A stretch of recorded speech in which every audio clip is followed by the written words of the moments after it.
갈 수도 있어. 봐봐, 나는 퉁퉁이야.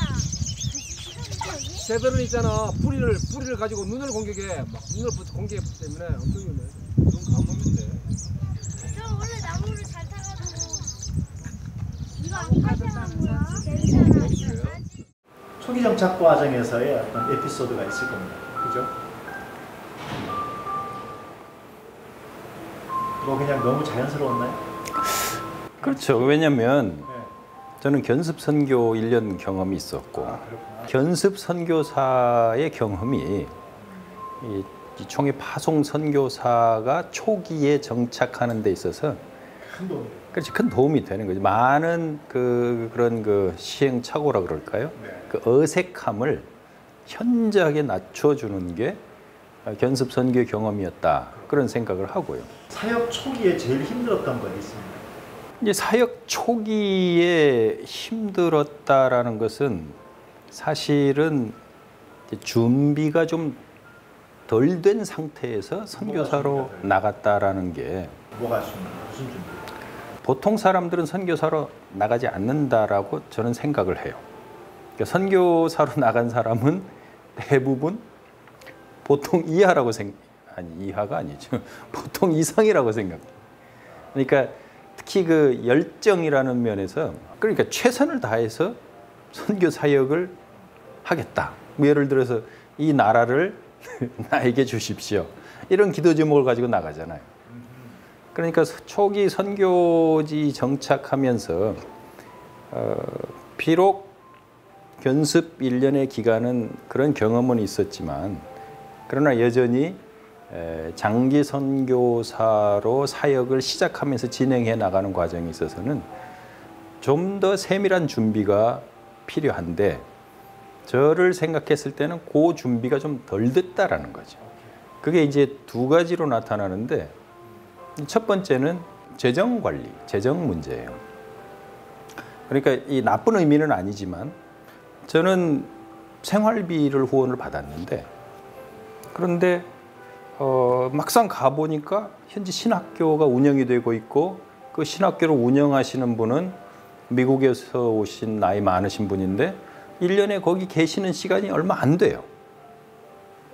그럼 제가 이제 그 전체 학교를 거의 맡아서 운영을 하다시피 하는데 처음 간 선교사에게 또 제가 설립한 것도 아니고 배경에 대한 이해도 없는 한국 교회가 누가 거기 후원하는 데도 없고 저는 그걸 후원 받아야 된다는 생각도 하지도 못했고 제 생활비 중에 거의 절반 정도는 그냥 사역비로 다 쓴 거예요. 나는 거기에 대한 오리엔테이션을 못 받은 거죠. 물론 누군가가 분명히 얘기를 해줬을 거예요. 근데 나는 그걸 깊이 생각하지 못하고 그걸 심각하게 생각하지 않고 내가 선교사로 왔으면 이 정도 헌신하는 건 당연하다라고 생각을 했었던 것 같아요. 그래서 그 절반 가지고 어떻게 생각해요? 그러니까 삶이 그렇게 뭐 여유 있지 않았고 그래도 또 한편으로는 선교사가 아무리 절반 그 생활비 절반을 가지고 생활을 해도 현지 사람들보다는 또 낫잖아요. 그러니까 그때는 그런 생각을 잘 못했는데 지금 돌이켜 생각해 보면 그 재정 관리하는 부분들에 대해서 이야기는 들었지만 심각하게 생각하거나 고민하지 않았고 그렇게 이제 재정 관리를 했었고 또 한 가지는 이제 건강 관리에 대해서도 분명히 얘기를 들었을 거예요. 선교지 가기 전에. 그런데 이 건강 관리도 제대로 못했어요. 그 신학교 이제 처음 일하는 그 신학교의 학교 이렇게 수업 시간표가 짜여지는데 제 기억으로 주간 야간해서 제가 강의를 했던 시간이 일주일에 18시간이에요. 거기에다가 매일 채플이 있고 토요일 주일에는 또 교회 사역을 하고 또 이제 다른 교수님들 중에 이제 강의에 못 나오는 그런 경우가 있어요. 그러면 그때 그 학장님은 학생들에게 이제 성경 이렇게 필사를 시켜라 그렇게 얘기하는데 저는 학생들이 귀한 시간 내서 돈 들여서 학교까지 왔는데 어떻게 그 시간에 그냥 이렇게 성경만 쓰게 할 수 있느냐. 제가 보충 강의를 한 거예요. 그렇게 해서 한 2년 정도 밤낮으로 열심히 매달려서 일을 했죠.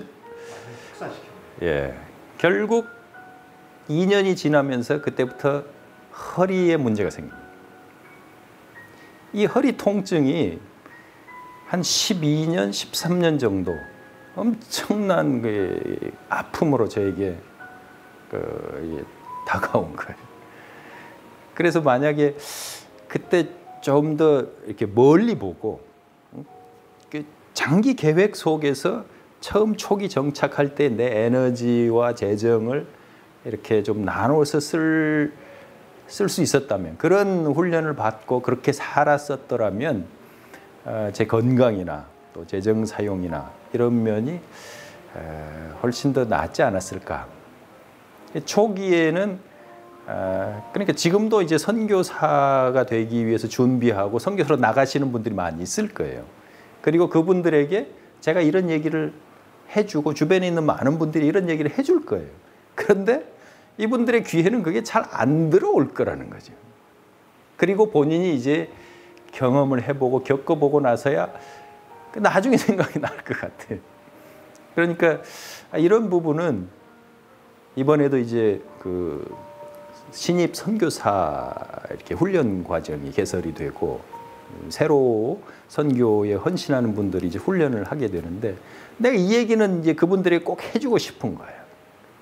이건 정말 중요한 거고, 지금 내가 이렇게 이야기를 해도 그냥 귀로 듣고 흘려버릴 분들이 많지만, 여러분들이 오랜 시간 동안 정말 효과적인 선교 사역을 하기를 원한다면은 재정 관리나 또 건강 관리, 또 계획을 잘 세워서 이렇게 해나가셨으면 좋겠다.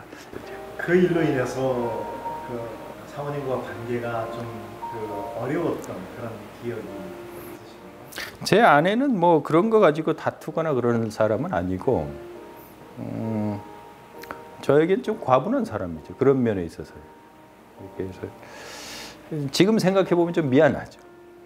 아이들에게도 좀, 그러니까 그렇게 많은 시간을 초기에 그 사역에 투자를 하면 아무래도 가정에는 소홀할 수밖에 없고, 자녀들과의 관계나 자녀들 교육이나 뭐 이렇게 신앙 교육이나 이 모든 걸 다 아내에게 그냥 맡기는 거죠.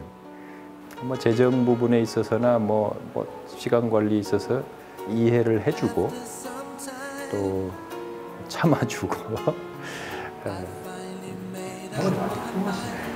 저보다 훨씬 훌륭하죠.